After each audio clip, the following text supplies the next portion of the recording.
हम लोग already fungi kingdom होता क्या है, उसमें किस टाइप के ऑर्गेनिजम्स है, ये हम अच्छे से डिटेल में पढ़ चुके हैं। टाइप्स ऑफ फंगाई क्या है हम ये भी पढ़ चुके हैं, लेकिन स्ट्रक्चर ऑफ फंगस कैसा होता है। देखो, जो फंगस है मोस्टली तो मल्टी सेल्यूलर होता है। अगर ईस्ट को छोड़ दो, सिर्फ ईस्ट जो है वो यूनिसेल्यूलर नेचर है। अगर आप स्ट्रक्चर की बात करते हैं तो ऐसे सोचो कि ये एक फंगस का स्पोर है।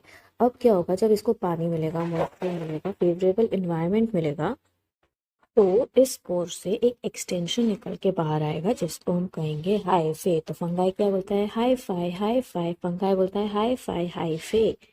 अब एक बहुत इंपॉर्टेंट बात को समझो, अगर हम ये हाइफे के बारे में बात करते हैं, यानी यहाँ पे क्या हो रहा है, यहाँ पे सेल डिवीजन हो रहा है और उसके कारण ग्रोथ होके ये फिलामेंटस एक्सटेंशन हमको मिल रहा है। तो जब सेल डिवीजन होता है तो उसमें दो चीज़ें होती है, एक होती है कैरियोकाइनेसिस, एक होती है साइटोकाइनेसिस। कैरियोकाइनेसिस का मतलब होता है न्यूक्लियर डिवीजन और साइटोकाइनेसिस का मतलब होता है साइटोप्लाज्मिक डिवीजन। तो हमेशा पहले क्या होता है, न्यूक्लियस डिवाइड होता है और फिर साइटोप्लाज्म डिवाइड होता है, अगर आपको cell cycle and cell division chapter याद आ रहा है। तो जब ये हाइफे ग्रो होगा वहाँ पे भी सेल डिवीजन होता है। अब होता क्या है, यहाँ पे कभी कभी प्रॉपरली कैरियोकाइनेसिस और साइटोकाइनेसिस हो रहा है, यानी एक का दो, दो का चार। तो यहाँ पे जो आपको हाइफे मिलने वाला है उसमें एक एक सेल में एक एक न्यूक्लियस प्रेजेंट है। यानी अगर कैरियोकाइनेसिस और साइटोकाइनेसिस दोनों हो रहे हैं तो उनको यूनी न्यूक्लिएटेड, यानी एक सेल में एक ही न्यूक्लियस, और क्योंकि बहुत सारे सेल्स है हम बोलेंगे मल्टी सेल्यूलर हाइफे मिला है। लेकिन अगर कैरियोकाइनेसिस हुआ पर साइटोकाइनेसिस उससे कंटिन्यू नहीं हुआ, तो यहाँ पे सिर्फ और सिर्फ न्यूक्लियर डिवीजन होगा, यानी यहाँ पे सिर्फ और सिर्फ कैरियोकाइनेसिस होगा, वो साइटोकाइनेसिस से फॉलो नहीं होगा। यानी हमारा जो हाइफे है वो क्या हो जाएगा, वो मल्टी न्यूक्लिएटेड हो जाएगा, क्योंकि बहुत सारे न्यूक्लियस एक साथ प्रेजेंट है।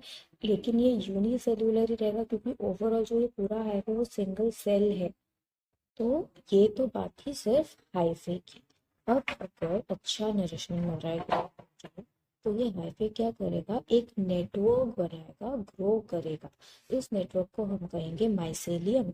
माइसेलियम को समझने के पहले एक बात, हमारा पहला हाइफे है जो कि uninucleated and multicellular, उसको हम सेप्टेड कहेंगे, क्योंकि सेप्टा यानी वॉल फॉर्मेशन, यानी इस बहुत सारे बहुत सारे सेल वॉल्स है, समझो, तो सेप्टेड है।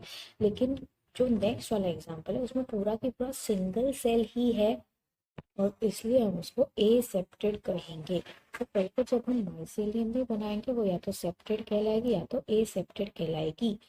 तो ये देखो यहाँ पे क्या हुआ, यहाँ पे जो हाइफे है उसने फर्दर क्या किया, सेल डिवीजन किया और एक नेटवर्क बनाया विच इज माइसेलियम।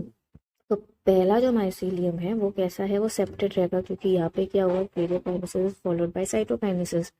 तो ये क्या बना, ये बना सेप्टेड माइसेलियम। लेकिन अगर हम दूसरे की बात करेंगे तो वो कैसा दिखेगा, यहाँ पे जो सेप्टा है वो एब्सेंट रहेंगे, क्योंकि यहाँ पे सिर्फ कैरियोकाइनेसिस हो रहा है which is not followed by cytokinesis, and so this is called as the aseptic mycelium.